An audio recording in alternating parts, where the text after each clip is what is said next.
소 한 마리가 서 있는데 우리나라 역대 대통령들이 한마디씩 이렇게 했다고 합니다. 이승만 대통령, 이 소 미국에서 보내준 건가? 미국 원조에 의지할 때였었죠. 박정희 대통령이 이야기합니다. 임자, 이 소 잘 키워서 새마을 운동에 쓰게나. 전두환 대통령, 본인은 부하들과 술 안주로 잡아먹겠다. 노태우 대통령, 어디다 감춰둘까? 비자금. 김영삼 대통령, 현철이 줘라. 김현철이 아들이었었죠. 김대중 대통령, 이거 북한에 보내줘야 되겠구나. 대북 지원에 열심을 내셨죠. 소를 한참이나 바라보던 노무현 대통령이 이렇게 말했답니다. 니도 내를 닮아서 소, 닭보듯 하나.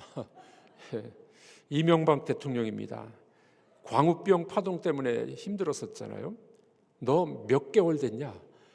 30개월 넘어야 된다고 했었기 때문에 그런 또 일화가 있었습니다. 박근혜 대통령, 너 참 뚝심 좋게 생겼다. 나와 비슷하구나. 문재인 대통령, 니 뭐 묻고 이렇게 살이 쪘노? 적폐청산이다. 아마 우리나라 역대 대통령들의 행적을 보면은 아마 이렇게 한마디로 정의를 내릴 수도 있지 않겠나 싶습니다. 대통령이 된다는 게 얼마나 어려운 일입니까? 되기도 힘들고 돼서도 힘들고. 누구든지 이 대통령에 취임하면은 일성이 뭡니까? 이 나라를 개혁해야 되겠다. 개혁을 해야 된다. 근데 그 개혁이 제대로 이루어진 적이 별로 없었습니다. 오히려 자신이 개혁의 대상이 되는 그런 아픔의 역사가 우리에게 있지 않습니까? TV 드라마 중에 사극, 여러분 사극을 좋아하시나요? 저희 장인어른 보니까 은퇴하시고 90이 가까우셨는데 사극을 그렇게 열심히 보시더라고요. 사극에 보면은 꼭 주인공들이 나와서 뭘 이야기합니까? 이 나라를 개혁해야 되겠다고. 이 나라를 개혁한다. 한결같이 이야기하지만 그러나 그 나라는 결코 개혁되지 않는 그런 참담한 모습을 우리는 보게 됩니다. 오히려 이 세상이 개혁되고 세상이 바뀌는 것은 평범한 사람들에 의해서 바뀔 때가 참 많습니다. 예를 들어 볼까요? 여러분, 사도 바울은 무명의 사람이었었습니다. 특별히 예수님을 만나고 난 다음에 사도 바울의 행적은 세상이 그렇게 눈에 띄질 않았어요. 걸어서 또는 말을 타고 수천 킬로를 달리면서 수천 킬로를 걸어 다니면서 조용히 복음을 전하는 사도 바울. 그 사도 바울에 의해서 여러분들 이 기독교 역사 2000년이 지났는데 얼마나 큰 영향력을 미쳤는지 여러분들 아시죠? 조용히 그러나 평범한 사람에 의해서 세상은 바뀐다 하는 것을 우리는 알게 됩니다. 오늘 읽으신 우리 예수님의 탄생 기사인데 우리 예수님도 아기로 태어났습니다. 비천한 구유에 태어나시는 것을 보게 됩니다. 하나님이지만 낮아지신 모습으로 아마 천사들이 목동들에게 알려주지 않았더라면, 하늘의 별이 나타나지 않았더라면 아기 예수의 탄생은 아무도 몰랐을 겁니다. 이렇게 비천한 구유에 태어나신 예수 그리스도, 그분이 세상을 뒤집어 엎어 놓으셨어요. 여러분들, 대통령이 왕이 내가 뭐 개혁하리라, 개혁이 되는 경우가 거의 없습니다. 그러나 세상의 변화와 개혁은 사도 바울과 같이, 예수 그리스도와 같이 그런 방식으로 사회를 바꾼다는 것을 우리는 알게 됩니다. 유치원생이 엄마에게 물어봅니다. 엄마, 예수님은 하나님의 아들이죠? 그래, 맞아. 근데 엄마, 왜 예수님의 성하고 하나님의 성이 달라요? 예수님은 예씨이고 하나님은 하씨네요? 그 옆에서 듣고 있던 누나가 이렇게 아주 기가 막힌 답을 합니다. 그건 외국 사람들은 성을 뒤에다 쓰는 거야. 예수님, 하나님, 님이 성이야. 예수 그리스도는 하나님의 아들로서 이 땅에 찾아오신, 비천한 모습으로 이 땅에 찾아오신 하나님의 아들이 아닙니까? 그분은 아주 평범하게 태어나셨습니다. 하지만 세상을 뒤집어 엎어 놓으셨어요. 세상을 바꿔놓으셨던 겁니다. 힘들고 어려운 이 세상에 찾아오셔서 이 고되고 힘든 세상 속에 희망을 주셨고 구원을 주신 분이 우리 예수 그리스도인 줄로 믿습니다. 여러분, 그러므로 이 고되고 힘든 이 세상을 이길 수 있는 방법이 무엇일까요? 여러분들이 이 고되고 힘든 세상을 이길 수 있는 방법은 오늘 본문에 나와 있습니다. 힘든 세상을 치유하는 방법은 그분이 우리와 함께 계셔야 합니다. 자, 한번 따라해 보겠습니다. 이 세상을 고치려면 하나님이 우리와 함께 하셔야 됩니다. 이 세상의 개혁과 진정한 이 세상의 변화는 하나님이 우리와 함께 계셔야 한다는 겁니다. 예수님 당시의 상황이 얼마나 어려웠는지 역사적인 책을 찾아보면 이런 이야기들이 나옵니다. 안티오쿠스 에피파네스가 바닥난 정부 재정을 채우기 위해서 이 정복한 땅들에서 수많은 세금을 착취하게 됩니다. 우리가 알고 있듯이 유대 땅은 말할 수 없는 수모를 겪게 됩니다. 예루살렘 성전이 강탈당하게 됩니다. 그리고 이 유대인들이 제일 싫어하는 돼지 피를 성전에서 제사를 드리도록 그렇게 제물로 바칩니다. 성전에다가 제우스 신상을 세우는 그런 수모도 겪게 됩니다. 이런 이 로마 정권에 크게 반발한 이 가문이 있었습니다. 하스몬 왕가가 이 독립운동을 하게 돼요. 그래서 하스몬이 전쟁을 일으켜서 약 80년 정도, 예수님이 탄생하기 이전에, BC겠죠. 약 80년 정도 하스몬 왕가가 이 팔레스타인 유대 땅을 다스리게 됩니다. 그러나 그 이후에 또다시 속국으로 전락되게 되겠죠. 이 기간 동안에 우리가 알고 있듯이 아버지 헤롯 왕이 등장하게 됩니다. 이 헤롯은 아주 정치적으로 머리가 뛰어난 사람이었습니다. 그래서 옥타비아누스 황제에게 붙어서 충성을 합니다. 그리고 자기가 이 이스라엘 땅의 분봉 왕으로 명령을 받게 됩니다. 이 사람은 이두메 사람이었습니다. 헤롯 이두메 사람 이방인이 유대 땅을 다스리게 되는 비극이 또 벌어지게 됩니다. 이 헤롯 왕이 얼마나 잔인한 왕이었냐면은 왕권에 도전한다는 이유로 왕비도 죽이고 장모도 죽이고 두 아들을 살해해 버립니다. 자기 왕권에 도전한다고.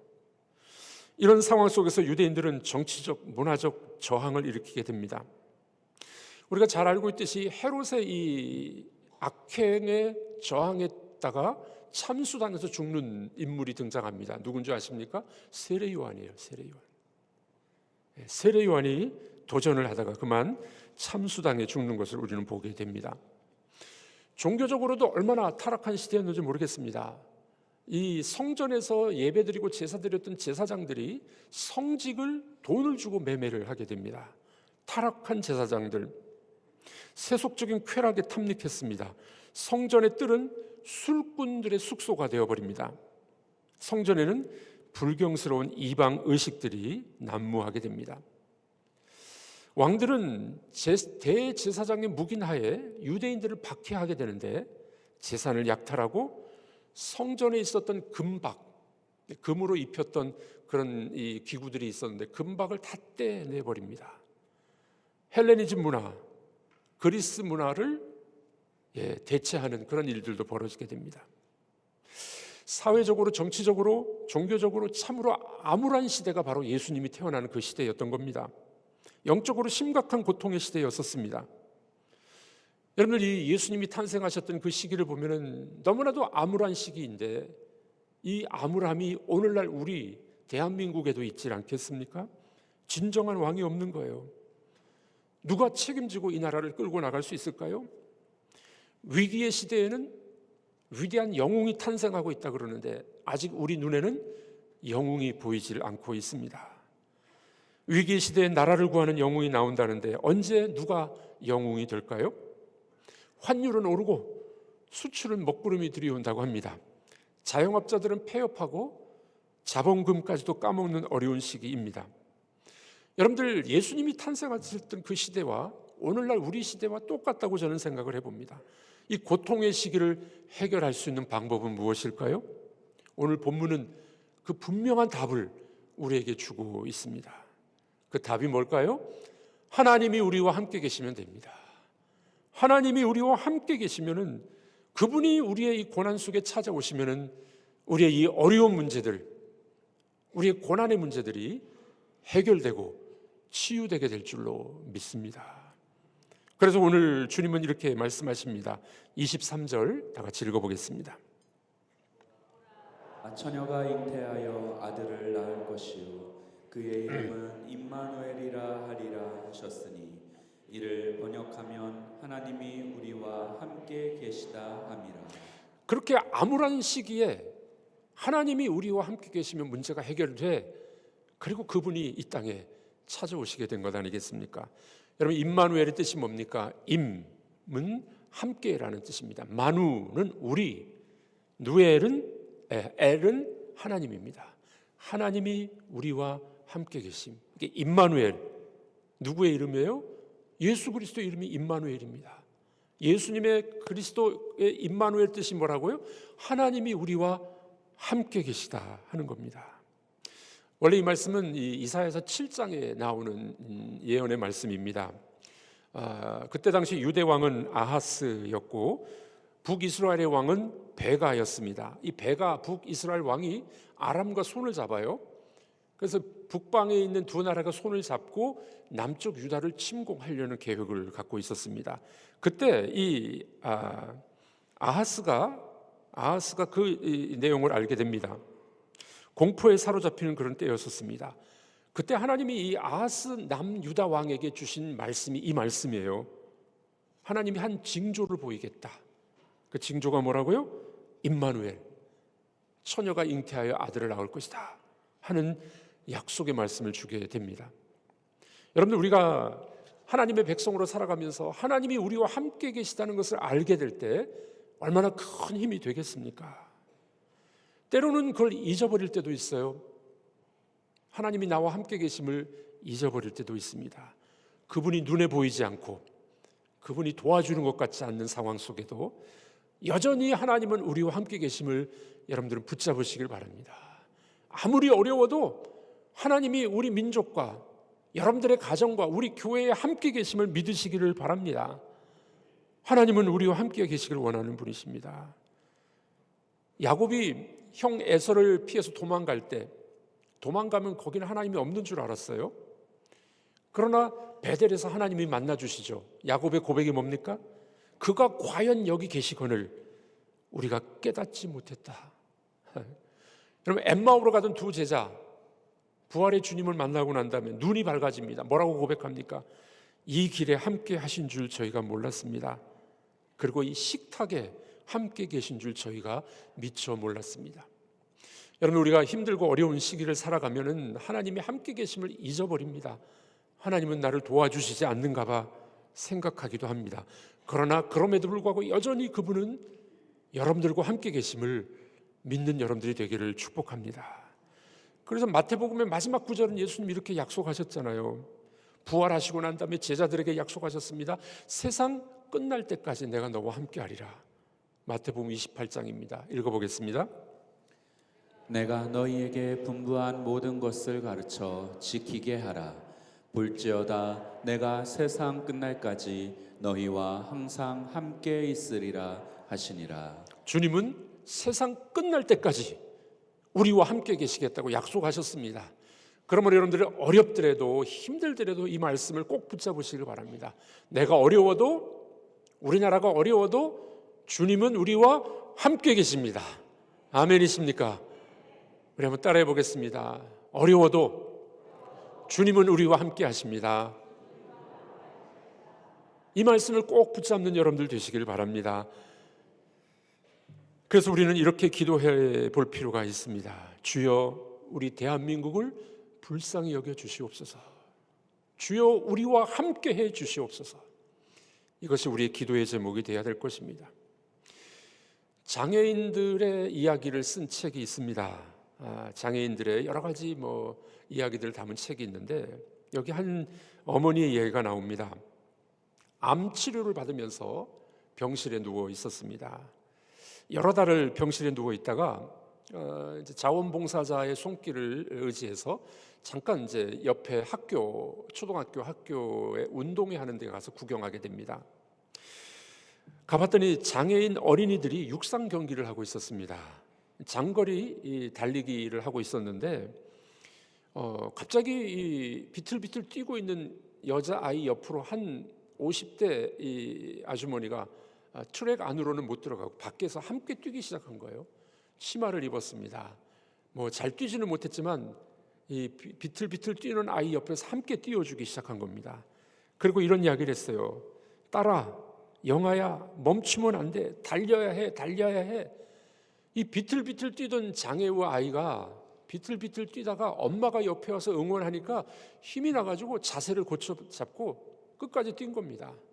엄마의 기대감은 1등이 아니었어요. 끝까지 완주하는 것이 엄마의 기대감이었습니다. 이 아이는 옆에서 함께 뛰어주는 엄마와 뛰어가면서 드디어 골인 지점에 들어가게 됩니다. 결승선을 통과하자마자 아이는 엄마 품으로 달려들어서 무너지듯 엄마 품에 안겼다고 합니다. 이 병원에서 나와서 그 광경을 구경했더니 엄마 병실로 다시 들어갑니다.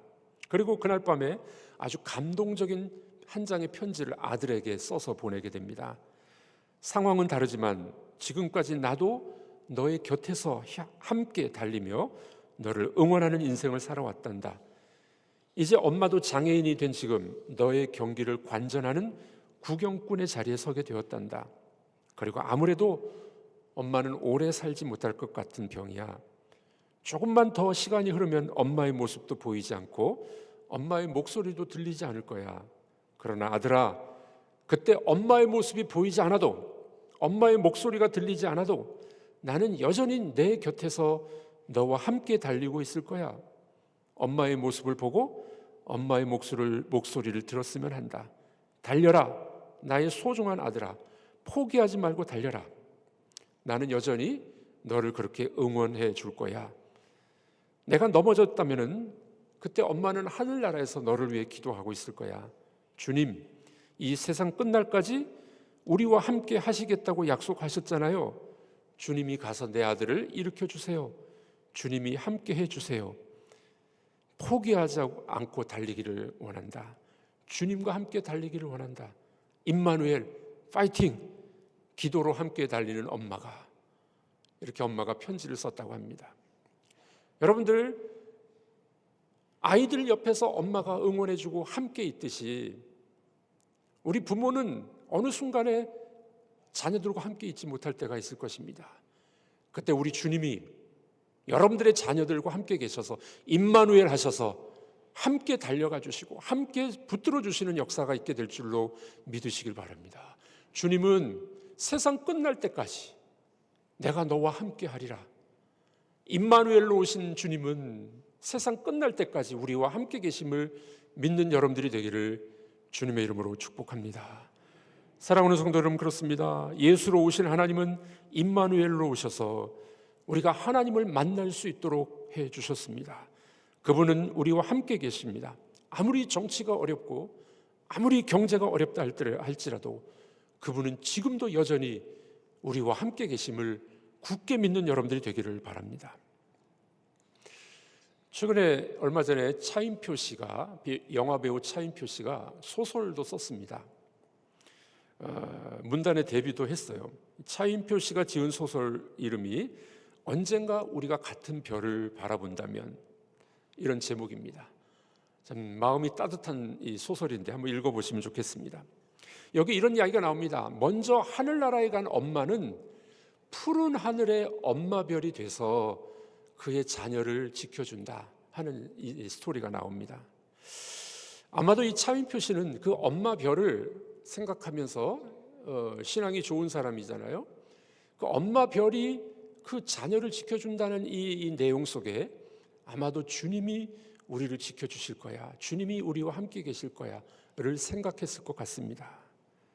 여러분들, 먼저 가신 부모님, 우리를 위해서 기도해 주시겠지만, 그러나 우리 주님이 그 기도를 들으시고 영원토록 여러분들을 지켜주시고 여러분들의 자녀를 책임져 주실 것을 믿으시길 바랍니다. 그것이 임마누엘의 뜻이에요. 임마누엘의 뜻이에요. 최근에 최수종 씨가 새로운 한자 성어를 좀 알려줬습니다. 이 니은자를 빼면은 아주 뜻이 달라진대요. 천하태평을 처하태평, 아내 밑에 있을 때는 모든 것이 편안하다. 사필귀정을 사필귀처, 중요한 결정은 결국 아내의 뜻에 따르게 된다. 임명제청을 임명제처, 사람의 운명은 아내에게 달려있다. 여러분들, 아내 밑에 있으면 편안하신가요? 자크 엘룰이라는 분은 그의 책에서 이런 이야기를 합니다. 남자는 언제 완성되느냐? 여자를 만났을 때 남자는 완성된다.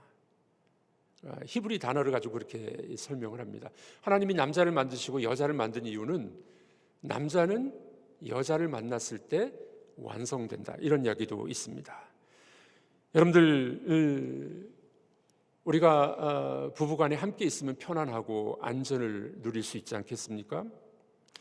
남자 나이 50이 넘어가면요, 여자 말을 잘 들어야 된대요. 그래 편안해진답니다. 여러분들, 심지어 여자 말을 잘 들어도 편안한데 예수 그리스도 아래에 있고 예수 그리스도의 말씀을 잘 듣게 됐을 때 어떤 은혜가 있겠습니까? 우리는 주님 밑에 있어야 될 줄로 믿습니다. 주님과 동행해야 될 줄로 믿습니다. 그분이 우리와 함께 계셔서 임마누엘 해주실 때 우리들의 문제는 눈과 같이 녹을 것이고 해결될 줄로 믿습니다. 이 성탄의 계절에 이 땅에 찾아오신 예수 그리스도 임마누엘 하신 그분의 복을 누리고 계십니까? 자, 그런데 오늘 본문은 이렇게 이야기합니다. 그분이 우리와 함께 계시는데 함께 계시면서 해주시는 일이 있어요. 죄에서 구원입니다. 죄에서 구원. 21절 읽어보겠습니다. 아들을 낳으리니 이름을 예수라 하라. 이는 그가 자기 백성을 그들의 죄에서 구원할 자이심이라. 임마누엘로 오신 예수 그리스도, 우리와 함께 계신 그리스도는 어떻게 한다고요? 그가 자기 백성을 그들의 죄에서 구원할 자이심이라. 우리의 죄까지 용서해 주시는 줄로 믿습니다. 그러니 예수님의 탄생은 얼마나 복된 소식입니까? 우리와 함께 계시려고 오셨고 함께 계시면서 우리의 죄를 용서해 주시기 위해서 오신 것입니다. 이런 은혜, 이런 감사가 이 성탄의 계절에 여러분들에게 있기를 주의 이름으로 축복합니다. 자, 그러면 우리와 함께 계셔서 우리를 구원하신 예수를 믿는 우리는 어떻게 살아가야 될까요? 여러분, 우리가 이 나라의 어려운 문제들 농담으로 이야기하기도 합니다. 정치가들을 비판하기도 합니다. 자, 그런데 어떻게 하면 이 세상을 우리도 구원할 수 있을까요? 주님이 우리를 구원하셨듯이, 함께 하시듯이 우리는 세상을 어떻게 바꿀 수가 있겠습니까? 주님은 우리에게 이렇게 말씀하실 겁니다. 내가 너희를 구원했듯이 너희들도 세상을 위해서 좀 일을 해라. 주님이 우리를 구원해 주셨다면 우리에게도 세상을 구할 책임이 있지 않겠습니까? 저는 이 말씀을 생각해 보면서 우리 교회가, 우리 성도들이 세상을 구할 수 있다라고 생각을 합니다. 첫 번째 방법입니다. 교회는 이웃과 함께 있으면서 기도의 손을 들어야 됩니다. 주님은 우리와 함께 계시면서 우리를 구원해 주셨는데 우리는 세상을 구원 못해요. 그래서 어떻게 해요? 손을 들어 기도해서 하나님의 구원의 역사를 우리가 구해야 됩니다. 여러분, 문제가 있을 때는 비판들은 잘합니다. 대통령이 어떻고 국무총리가 어떻고 야당 대표가 어떻고 우리는 비판은 잘해요. 그런데 정말 세상을 구하는 길은 그들을 위해서 기도해 주는 겁니다. 다시 한번, 이때 아멘이 나와야 되는데, 교회가 해야 될 일은 세상을 위해서 기도해 줘야 될 줄로 믿습니다. 여러분들, 우리는 정치가들을 비판은 잘해요. 국가를 비판은 잘해요. 그런데 기도하는 사람들은 얼마나 되십니까? 주님이 우리를 구원하셨듯이 우리도 이 나라를 위해서 할 수 있는 일은 손을 들어 그분께 기도하는 일이 되어야 될 줄로 믿습니다. 우리가 손을 들어 기도하면 그분이 일을 하기 시작하십니다. 비판하기는 쉽지만 기도하기는 쉽지 않습니다. 교회는 기도하는 곳이 되어야 됩니다. 그래야 나라를 구하고 민족을 구하고 자녀들을 구할 수가 있습니다. 여러분들의 자녀들을 위해서 울면서 기도하라고 주님이 말씀하지 않았습니까? 교회가 기도할 때 놀라운 일들이 일어났습니다. 여러분 6.25 때 어디까지 다 내려갔습니까? 부산 그 낙동강 벨트까지 내려가게 됐죠.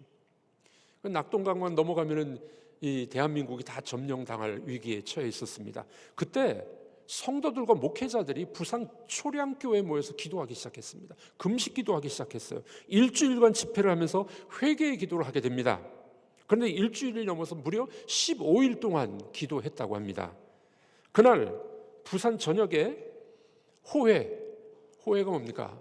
이 신문 호해가 요즘엔 나오지도 않던데요. 호해가 발행이 됐는데 메가더 장군이 인천 상륙 작전을 성공했다라는 신문 호해가 전해지기 시작했습니다. 교회가 기도한 지 3일 후에 메가더 장군은 아무도 예상치 못했던 인천 상륙 작전을 펼치게 됩니다. 성도들의 기도로 그 작전은 성공하게 됩니다. 메가더가 성공시켰지만 그 이면에서 부산 초량교회에서 성도들이, 목회자들이 금식하며 무려 15일 동안 기도했어요. 기도한 지 3일째 되는 날 인천 상륙 작전이 감행됩니다. 그리고 성공하게 됩니다. 여러분, 교회가 손을 들어 하나님 앞에 기도하게 됐을 때 역사가 일어나게 된 줄로 믿습니다. 우리도 이 시기에 대한민국을 위해서, 나라를 위해서 손을 들어 기도하는 여러분들이 되길 주님의 이름으로 축복합니다. 비판하지 마시고 손을 들어 기도할 때 하나님의 역사가 일어나게 될 줄로 믿습니다. 교회는 싸우는 곳이 아니고 비판하는 곳이 아니고 교회는 기도하는 곳입니다. 아멘이십니까? 교회는 기도하는 곳이 돼야 돼요. 그래야 민족을 구할 수가 있습니다.